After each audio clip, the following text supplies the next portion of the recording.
Hello darlings, I'm here to talk about my favorite Dragon Age topic, Solas, the trickster, the anarchist, the fallen hero archetype. What the gameplay scene tells us about his role and motivations in Dragon Age the Veilguard, as well as much from the Game Informer article. So lots of spoilers, lots of theories, and I do touch on the Lighthouse, Varric, and the Evanuris too. The beginning of Dragon Age 4 includes Solas. Solas, a companion, an advisor?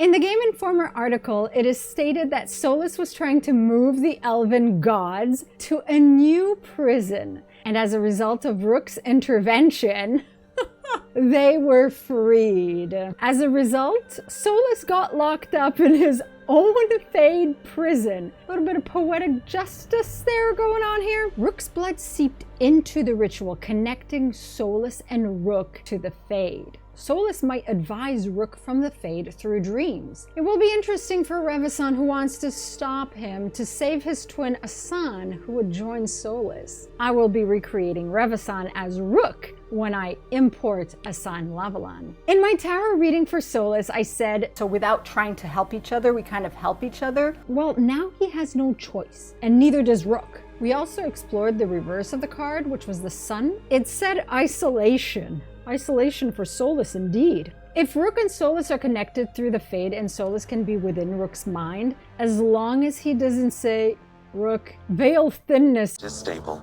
It's also mentioned that Solas plays an important role in Dragon Age the Veilguard. So ultimately we're seeing proof that he's going to be an advisor for at least the first half of the game, I presume. Then maybe we find him at last and he suspects you have questions. My Solas reading with Sid had strong Lavellan vibes, but I'm hoping that's not the only way to save Solas. I hope we get to free Solas no matter what relationship we had with him, whether rivaled, romanced, or friendship. Will he be romanceable for Rook? Because here's the thing, BioWare said all companions are romanceable, but never said anything about non-companions not being romanceable, though it's not confirmed either. All romance options have not been confirmed. And in the past, we've seen non-companions, such as advisors, be romanceable. Just saying. Perhaps while he advises us, or after we find him, or when we confront him, perhaps that's when he says that line I'm so eager for. They call me the Dread Wolf. What will they call you when this is over? Solas in the Fade also explains this concept art from 2020 with the wolf. Will he take on his Dread Wolf form? I also theorize that the Dread Wolf could be a separate entity if Solas was sundered. I mean, we'll find out if he's sundered after the beginning of the Veilguard, and we'll find out when he takes on the Dread Wolf form. I sought to set my people free from slavery to would-be gods. I broke the chains of all who wished to join me. Solas seems to be bound to Mythal, to be bound to his mission of tearing down the veil, and now he is bound in the Fade. He would not tell us more, but hinted that he would turn away from this. Maybe this is his lesson learned and he turns away.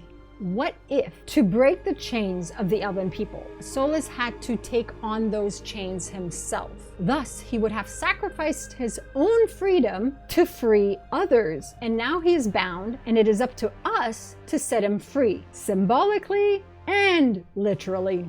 Having the option to fight or save Solas would tie into my Union analysis of Solas as the fallen hero archetype. I also love how the Pride Demon Purple magic presents the duality of the light side, dark side, blue and red that Solas represents. So he can either be the hero or he can be the villain. Also a bit to how I perceived him as the shepherd who was lost and his home was far, which could be another reason why our stronghold is called the Lighthouse. The Lighthouse is described as the lair of the Dread Wolf himself and exists within the Fade. There was concept art in 2020 of floating islands existing half in the Fade, maybe near Alathan Forest, that might be an early depiction of its location, viewed from outside the Fade. Initially, I thought Solas was at the White Spire, next to Alathan Forest. And perhaps he was for a time, as evidenced from the 2020 trailer with the snow outside the stained glass window of the Dreadwolf eyes. And the gameplay revealed showed us the White Spire mountain right next to Alathan Forest where the ritual was taking place. So he could have been chilling in the lighthouse when he wasn't plotting at the White Spire, or vice versa. The lighthouse is sounding more and more like the sanctuary from Fable 3, and I'm kind of liking that. Maybe we can literally poof there too. Having a hub/stronghold in the Fade makes sense for Veilguard now. It makes the title make more sense to me. Also, I like the name, Lighthouse. Symbolically, it represents the beacon against the darkness. The Lighthouse is said to have Solas murals, which I will enjoy analyzing. The Lighthouse also apparently reflects the world state and your emotions. I love that. It will be ever changing, though I do hope we get to decorate it too.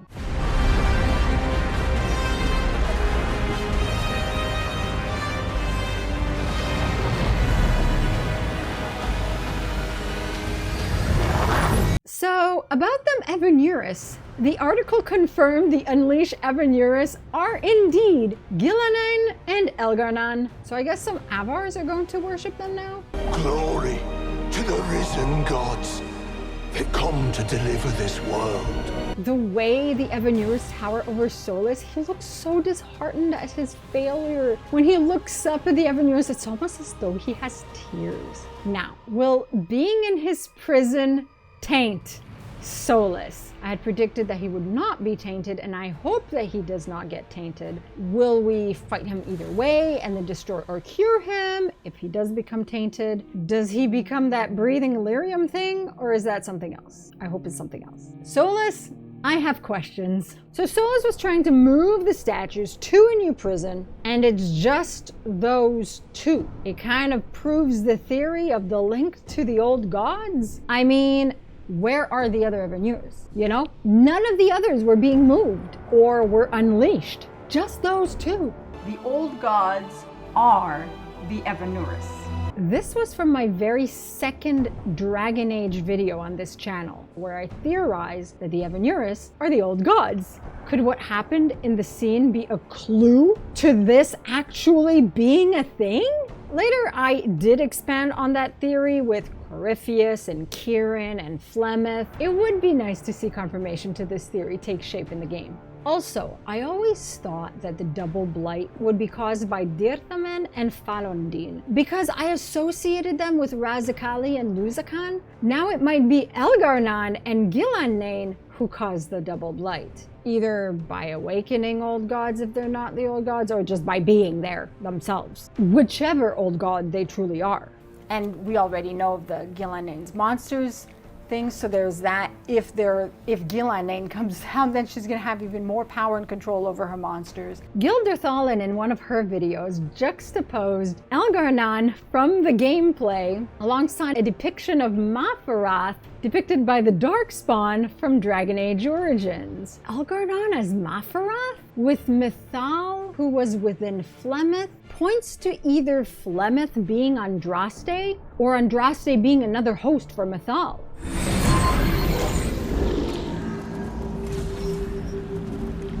Well, we're not in Minrathous anymore. Solas has a personal alluvion through which we travel. I suspect we borrow it for quick travel from location to location. I mean, it would be practical. Plus, the article confirms that a version of the crossroads is how we travel to various locations. The veil is a wound inflicted upon this world. It must be healed.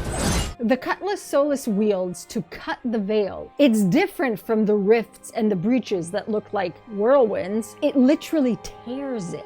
You would think such understanding would stop me from making such terrible mistakes.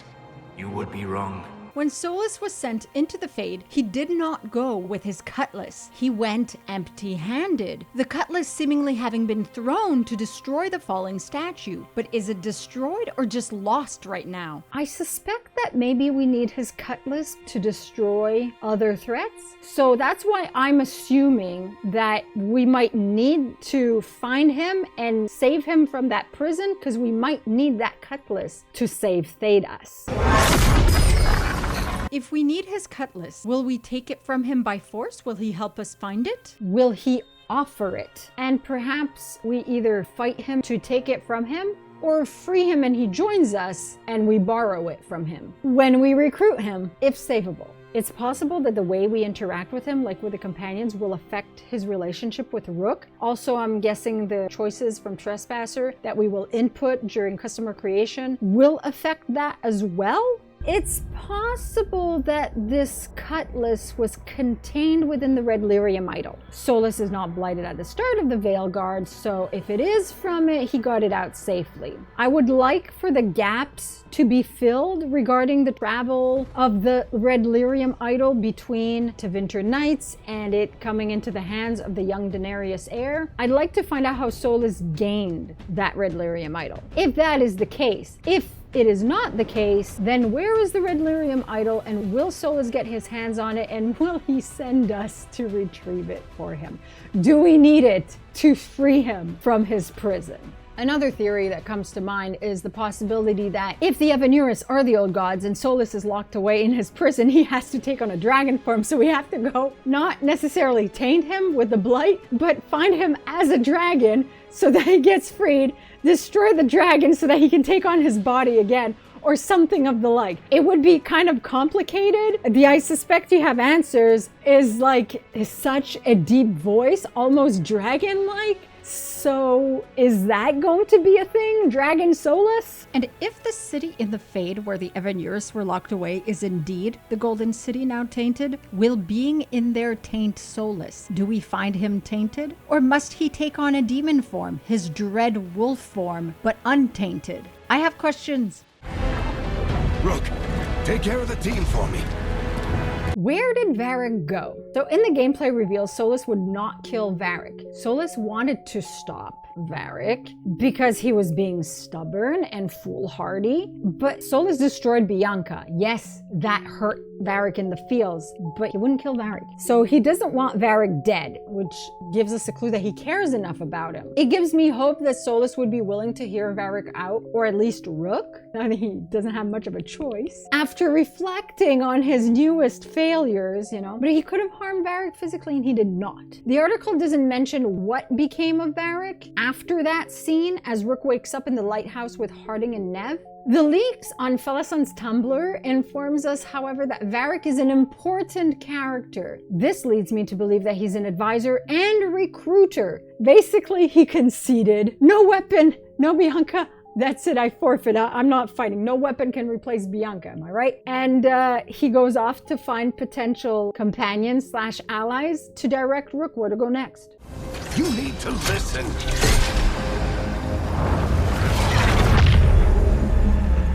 Please.